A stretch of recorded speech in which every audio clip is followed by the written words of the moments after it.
Hello students, problem number 1.12 of Erodo. It's a good question and we are going to solve this using a relative motion. It consists of 3 points motion. So let's read it.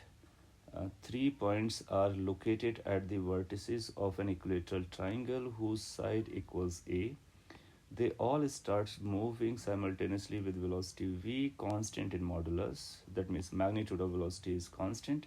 We can call it as speed is a constant. With the first point heading continually for the second. So this statement is trying to give you the direction of velocity. And the second particle is heading for the third, and the third particle is heading for the first. How soon these points are going to converge? सो ये motion एक बार समझा अपने को तो answer देना easy करेगा. सो 3 particles एक equilateral triangle पर है. So let's draw this equilateral triangle. Let's call this particle as a particle 1, there is a particle 2, there is a particle 3, and this is initial orientation or arrangement. This side length is A, so other side lengths are also going to be A because it is an equilateral triangle. ना velocity का magnitude v दिया गया है. Direction कैसा है कि इस particular instant of time में 1 will be pointing towards 2 and moving with v. Second particle will be moving towards 3 at this particular instant of time with v, and similarly third will be heading for first with the velocity v. Now ये जो directions है ना, these all 3 directions are momentarily. अगले moment पर क्या होगा? This 2 point will be moving some distance in this direction. So the direction of this first velocity will change. However its magnitude will remain the same. तो इसका speed वही रहेगा but इसकी direction बदलेगी, क्योंकि अगर मैं यहाँ पे ड्रॉ करूँ तो कुछ ऐसा दिखेगा कि लेट से थोड़ा सा बिगर दिखाता मैं कि 2 पॉइंट इस लोकेशन पे पहुँच गया और 1 पॉइंट यहाँ पहुँच गया. हालांकि इतना डिस्टेंस नहीं है, मतलब वो हर मोमेंट पे चेंज होगा. Just to show it bigger I am drawing larger distance. So इस पर्टिकुलर इंस्टेंट ऑफ टाइम पर ए 1 और 2 का जो डायरेक्शन आएगा 1 से 2 की तरफ, वो ये डायरेक्शन हो जाएगा. सेम टाइम में 3 will be somewhere there then. So 2 will be pointing towards 3. So 2 का डायरेक्शन इधर आ जाएगा.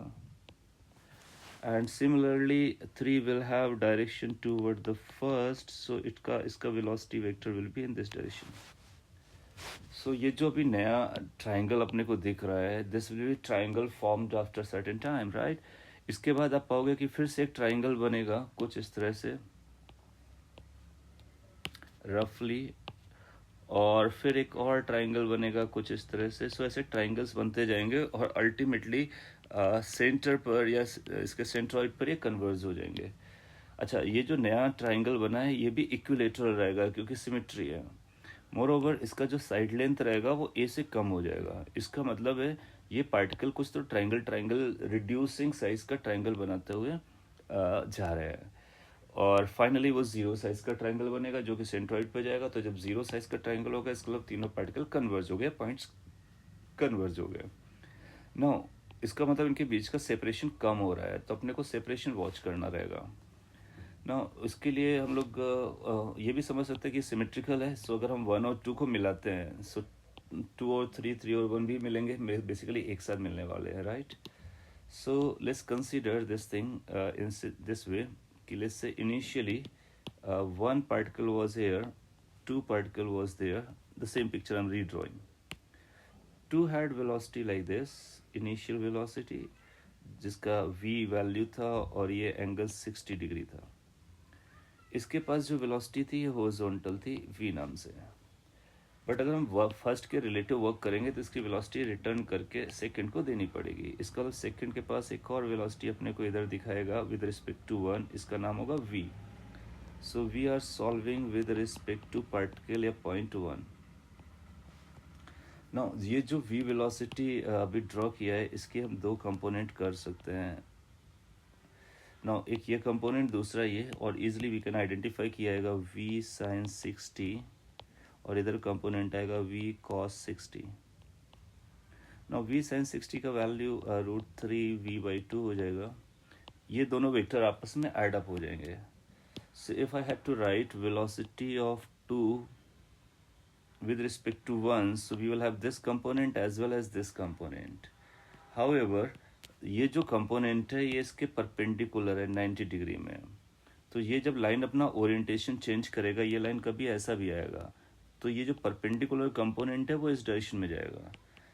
तो अगर हम लोग थोड़ा सा एनालाइज करें तो एक बहुत इंपॉर्टेंट पॉइंट निकल के आएगा कि ये जो परपेंडिकुलर डायरेक्शन का कंपोनेंट है ना, this will not contribute in changing the separation between these two points. मतलब ये जो डिस्टेंस कम हो रहा है ना, उसमें इसका कोई रोल नहीं है. इसका रोल है केवल और केवल डायरेक्शन चेंज करने में. दैट मीन्स ये पहले हॉरिजॉन्टल था, अब ये किसी एंगल पर आएगा, फिर किसी और एंगल पर जाएगा. तो ये जो ओरिएंटेशन चेंज हो रहा है वो इस कंपोनेंट की वजह से है. और ये दो वेलोसिटीज के जो वेक्टर ऐड हो रहे हैं वो इस दिस सेज कि 1 के डायरेक्शन में ये इधर अप्रोच करेगा 2. सो इसको हम वेलोसिटी ऑफ अप्रोच भी कह सकते हैं, right.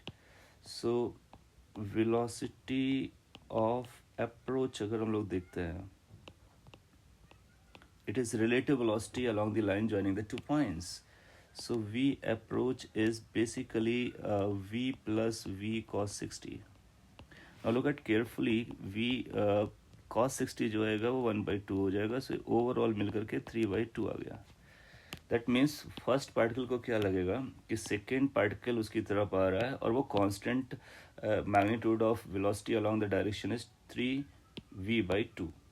However, 2 also has a component root 3v/2 which is in the perpendicular direction, which is not contributing the reducing the separation. अगर ये पॉइंट अपने को समझा, so 2 will be meeting 1 after the time when it covers this separation. That means initially a था, finally 0 होने का. So time when they will meet together is the distance to be covered divided by velocity of approach. Now if you want to write it carefully, so it's going to be a divided by 3v/2, so that turn out to be 2a upon 3v. So 2a upon 3v will become our final response as the time when they are going to collide or meet at the centroid. So relative motion को solve करके, किसी एक branch को solve करके we can get this answer. एक fantastic question था, और अगर आपका अप्रोच समझ में आया, so it's a big deal. Thank you.